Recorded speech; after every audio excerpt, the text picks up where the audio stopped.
Hey guys, welcome back to BTB or Bike Talk with Bikelane. Today we have Mr. Fernando. Frankie with a Y, not an IE. Edwin. and of course me, Wilmer. And today we'll be continuing the previous video in which we were talking about department store bikes, where people should buy their bikes, and all the main reasons why people choose to bike and to purchase a bike. And also- welcome back to you guys. We're gonna focus on how it affects the economy, because the economy is very important. Very, very important. We're also going to discuss how's it affecting the bike industry as a whole. Facts. The whole Yeah, you like that, right? Solid. Alright, so a lot of people, they see department bikes as basically No, we have to start off by talking about what is a department store bike. Yes. So it's basically just a scrap metal that's thrown out, put into a machine that compresses a bike frame. So it's almost like a cartoon. Like they press a button and they say, make a K2 mountain climber, and then poof comes out this piece of shit. Which is always very heavy, always very bad quality. Cheaply made. It is prone to break.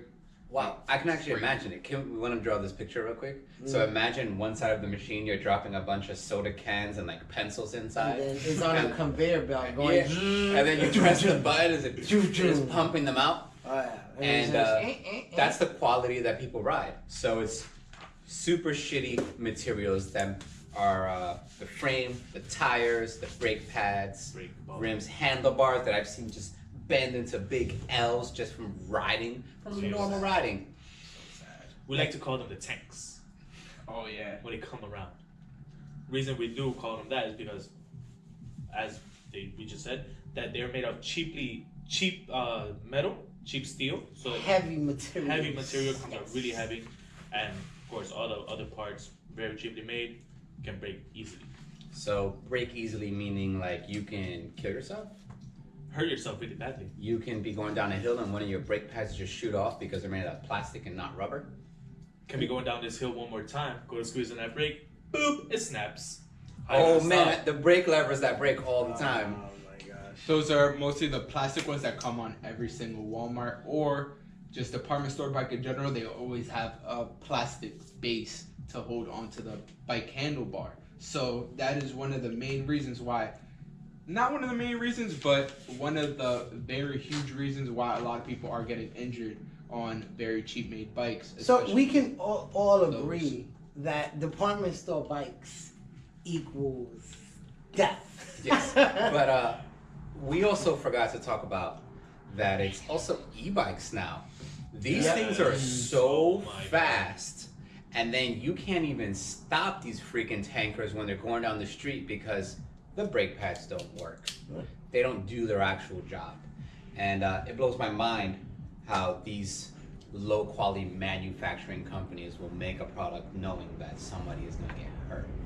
But unfortunately, the problem is that the environment that we live in and the world that we live in with people that purchases bikes, consumers, Right. they are looking for the next great deal. And they're not thinking about quality. There's no quality control. It's all about what can I get for the lowest price possible. And that's the thing that comes first. Whenever you go to buy anything, it's always the price. You see that cheap price, you're jumping on that really quick. I got this. So that leads perfectly into this article from Gear Peddler. So the article is titled, Just Say No to Department Store Bikes. So it reads, there are two entirely separate bicycle industries. Bicycles intended for real-world use are sold primarily in bicycle shops and also to some small extent in sporting goods stores. Very small extent. Bicycles sold through this side of the industry are well made and sturdy and are sold fully assembled, tested, and guaranteed. A parallel business uses department stores, discount stores, and direct online outlets for distribution. They concentrate on a much lower price segment and sell a drastically inferior product. It continues on, but pretty much this is known information. it's out there. It's out there for everybody to see that there is a sector of the bike industry that is targeting people who don't feel like they want to spend a lot of money, which to some people, a lot of money could be $200 or $300 on a bike, or $400. And they're just getting something that is not going to last, is going to feel very uncomfortable, and they're going to end up spending more money fixing it than enjoying it. Exactly. And In also- reality, you're going to be paying double or triple just repairing it just to get it up and running, when you could have just put the extra effort and put the extra dollar into getting a higher quality bike that'll last you for a long time. A lot of times in local businesses such as ours, Bikelane, you get services on your bike that is purchased at the shop, like ours. Yeah. And also, if you're gonna be buying a bike at, let's say, Walmart or a department store or on the internet, you're basically buying a bike while being blind. Well, mostly on the internet, because if you're gonna buy let's say a large bike, you're 5'7", 5'8". You look up on the internet how the centimeters of the large frame. Oh, it sounds good. You get on the bike, then boom, it doesn't fit, and you have to return it. Then what? Some Walmart or department stores or just the internet in general mostly won't reimburse you, and that's one of the most worst things that a lot of our customers do. They come in, oh, I just got this bike, oh, I just got these rims, oh, there's a problem with the rims, we're trying to help them out, but the thing is, they might not like the cost, and since they don't like the cost, they're gonna try and send it back, but then they sometimes can't even send it back because the company won't even accept it. And that's something that is affecting a lot of people, and they don't realize, but it's taking more money than actually coming to a bike shop and investigating before purchasing something. Can we point out who these department stores are and online outlets? I feel like that needs to be known, because everybody knows Amazon, everybody knows eBay, everybody knows all these other websites like Jensy and like Chain Reaction. And then if you go to a physical store, Walmart, Target, Dick's. I believe REI as well. REI sells some quality stuff, It all depends. but they're mostly overpriced as well. Target. Yep. And Those that's are the big box shops. Yes. Going back to what Fern was saying regarding the size, that's the thing about department store bikes. They have a big selection of bikes, but most of those bikes are that just one of each color, each style. So you would never be able to find a bike that would suit you perfectly. A unique bike. A unique bike, because they only have a smaller range of sizes, and they have a lot of styles, but never the right size for you. So you end up getting a bike that will be too small, too big. You can never. Well, find at a department store, even though you're physically there with a bike, you're never going to get your right bike because there's no one there to help you out Exactly, in you're on any your type own. of way. The only individuals that are there is to be like, is this the bike you want? Click, click, click. Okay, take it to the front.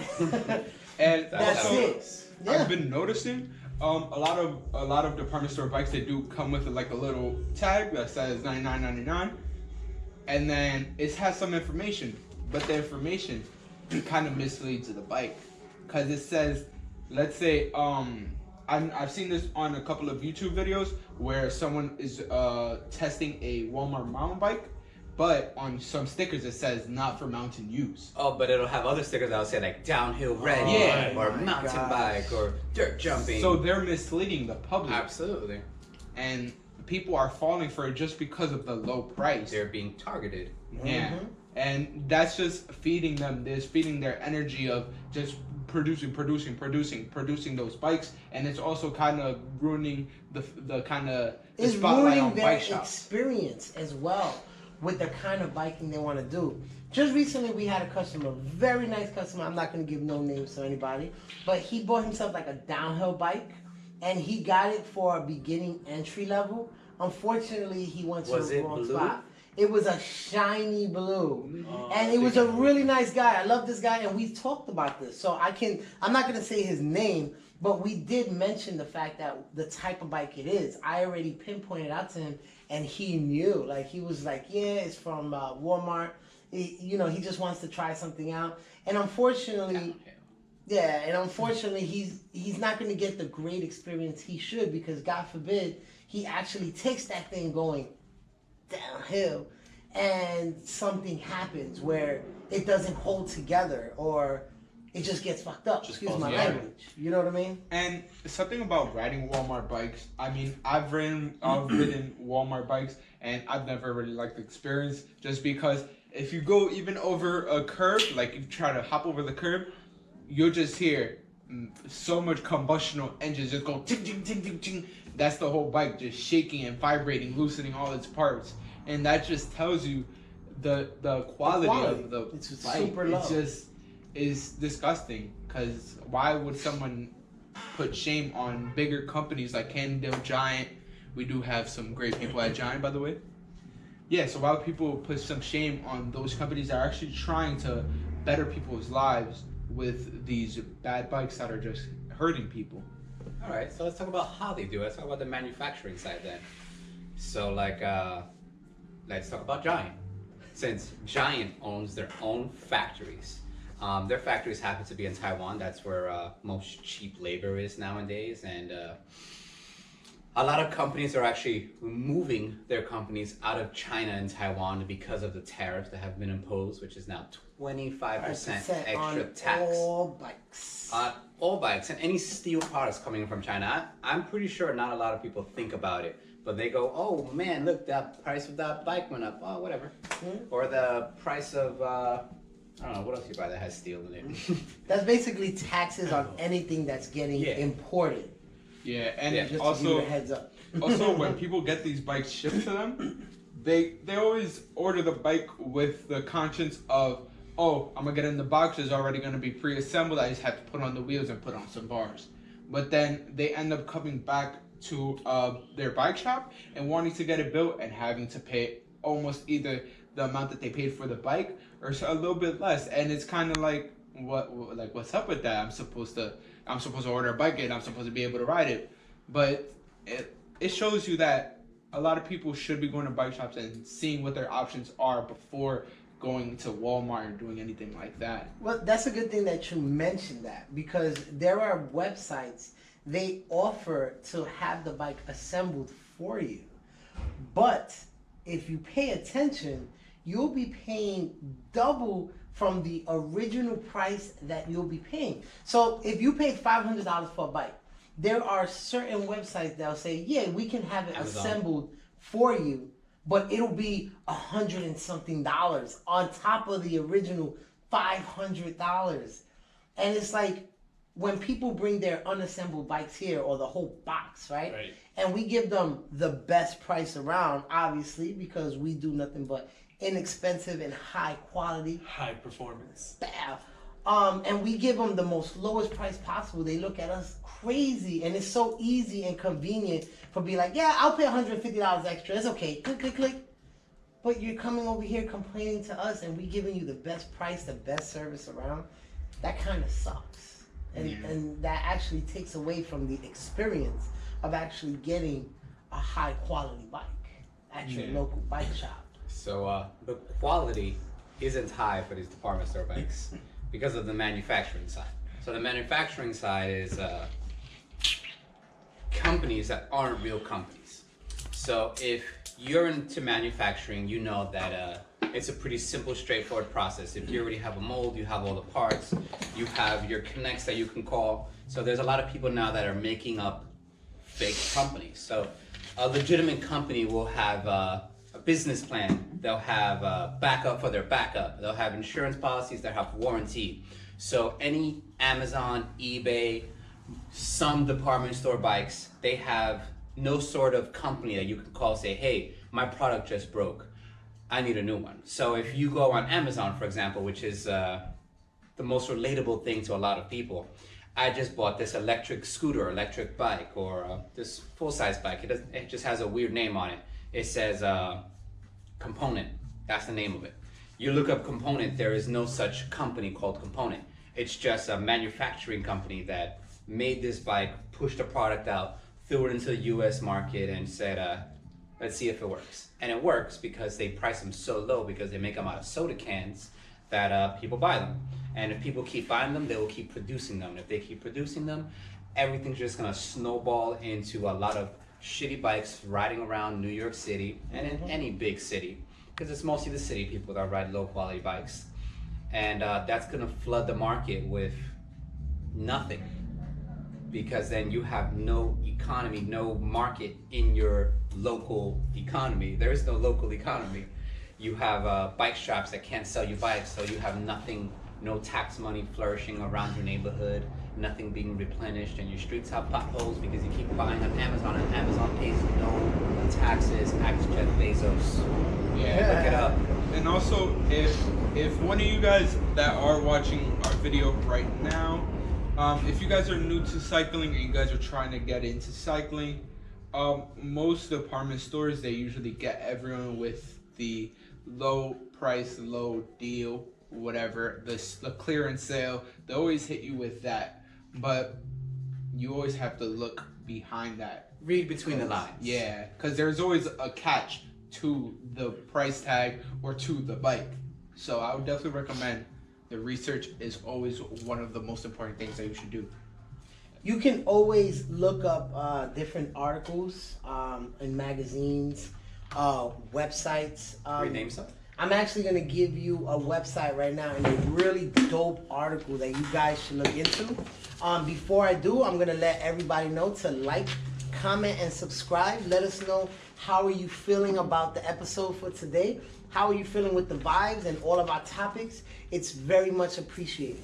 Of course. Thank you. Back to what I was talking about. So, one of the websites, sorry about that, Fern, is actually Virsilas, VIRSILAS.com. And the article you should look into is called Caution, the Rise of Counterfeit Bikes. Very good article about the bike industry, about the bikes in China, and what is going on over there and how it's affecting us over here. And then there's The Guardian, and The Guardian has a nice article. What do we lose when we lose a local bike shop? And that goes into deep details. We have another website called The Gear Peddler, which, along with these other websites, give a lot of information regarding the type of bikes there are, the type of bikes you can purchase, and all the information regarding each style of bike you choose.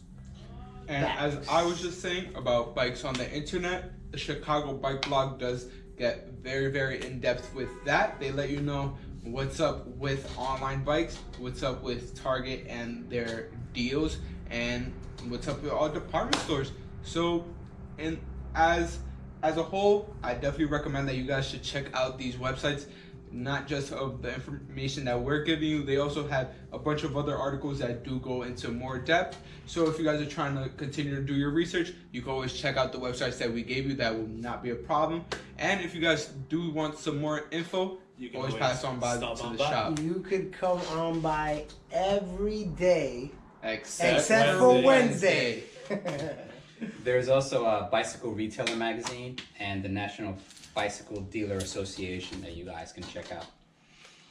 There's information out there, guys. At the end of the day, if you really want to know something, it's not hard to find out. You'll be surprised. Well, most people don't want to know That's that the they're buying a problem. shitty Yeah, product. They that's- just see $79.99. They just want to buy it. Fuck that. I'm buying this shit. It's cheap. Unfortunately. But then later on, that initial price won't seem so cheap. What other repairs you were gonna have to get? And then they get mad at us. Right. How much you charging me to fix that? We are the ones that we see take it. Yeah. Which is fucked up. There's a good there's a We're good just quote. trying to spread. We are the filter. Yeah.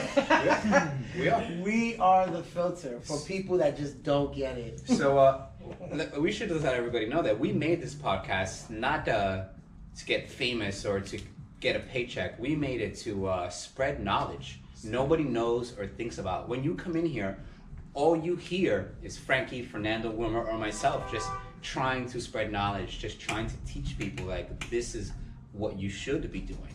This is what you're actually doing. This is what will help you. This is what you're doing. And most people don't want to hear it. Most people think we're lying. If you think we're lying, go to other bike shops or do your own research. But You don't those have to of take you- our word for it. Yeah, and also And at the end of the day, when all the lights shut down, when the gates down, and when it's time for us to go home, we're just like you guys. We go out, ride our bikes, we have fun, we do tricks, we do whatever. So we're not any different from you guys. We're just the people behind the counter, and we're just giving you some good information so that nothing happens to you.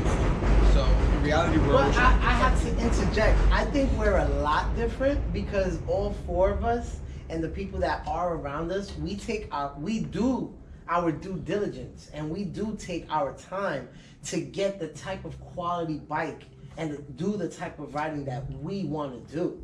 It's not like, oh, I want that bike, we're just gonna ride it. No, we get different parts. We ride out different type of ways. We go fast. We go slow. Cool ass Chanelli. That's Chanelli though. So rapido. But we've been talking about a lot of the cons. Let's talk about some of the pros about buying some low quality department stores.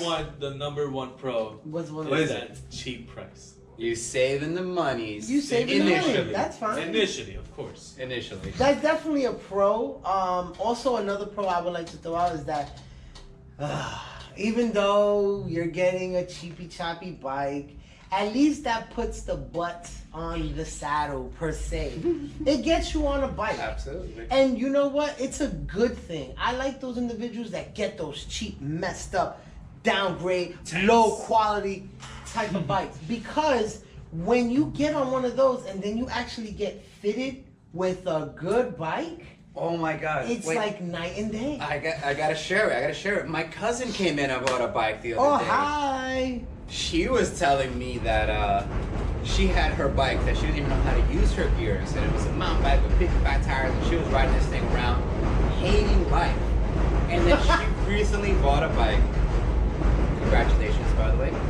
She recently bought a bike here, and her was husband. amazed. And her, husband. we're not gonna put names out there. We don't know. We don't want to get sued. I'm just gonna let you guys And know that. she was amazed at Yes. how smooth and free rolling it was, because she didn't feel like she was being held back by anything. You know, when you buy a department store bike, everything's so rough and so heavy. It's like somebody has a tether on you. They're pulling you back. They're like, you're riding too fast. Nothing feels good. Nothing feels good.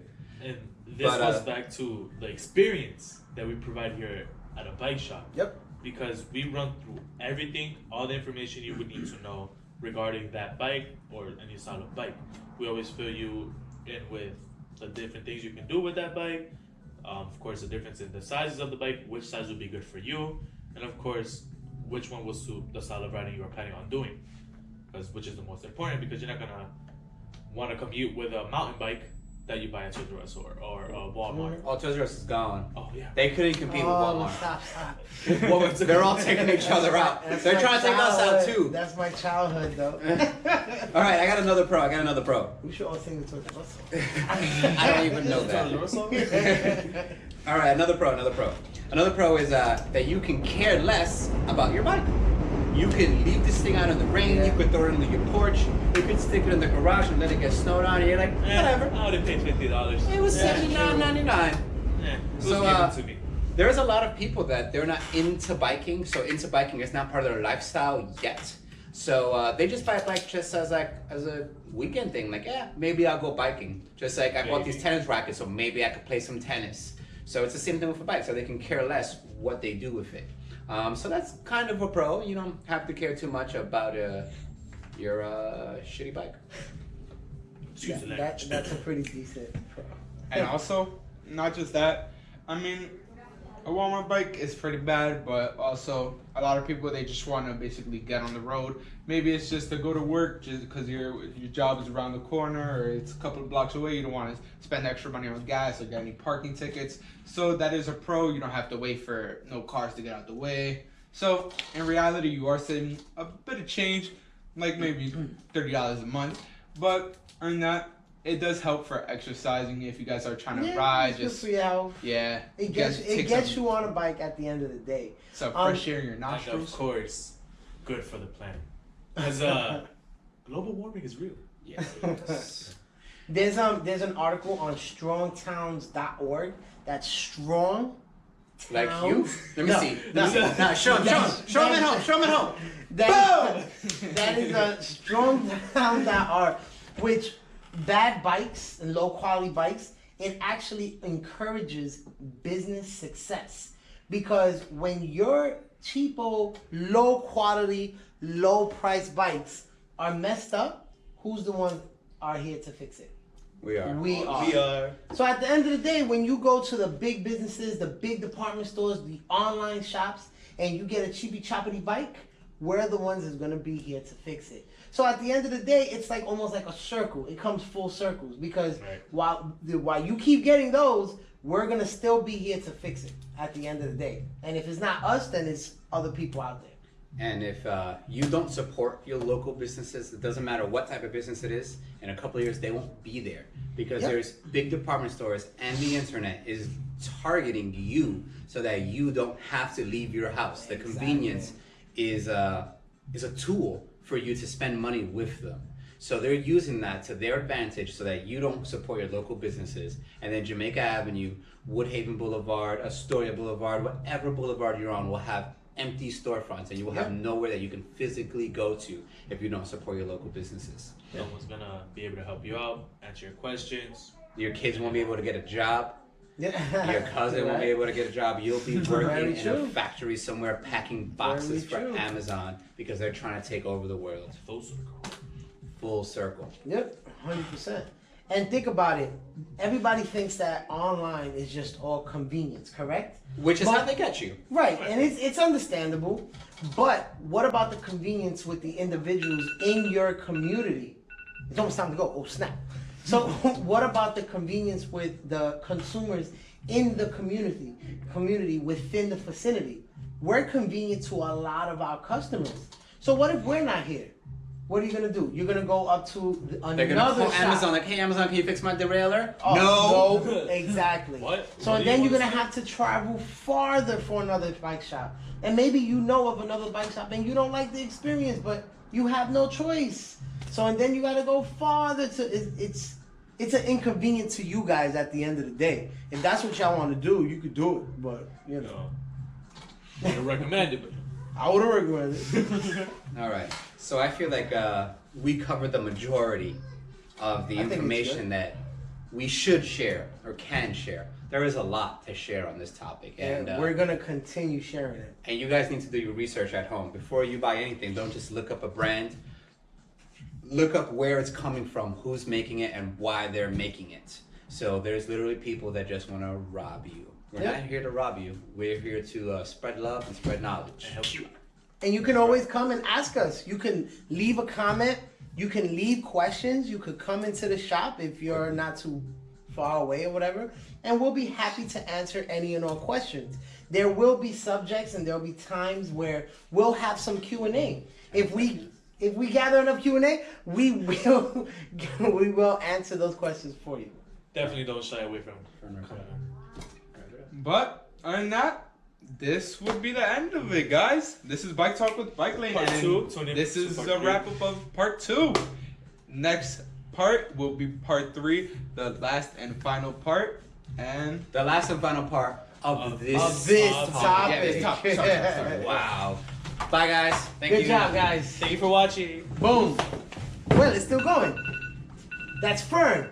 That's Wilmer. Wilmer. This is Ed. I'm me. That's Frankie the with time. Fire. Bam.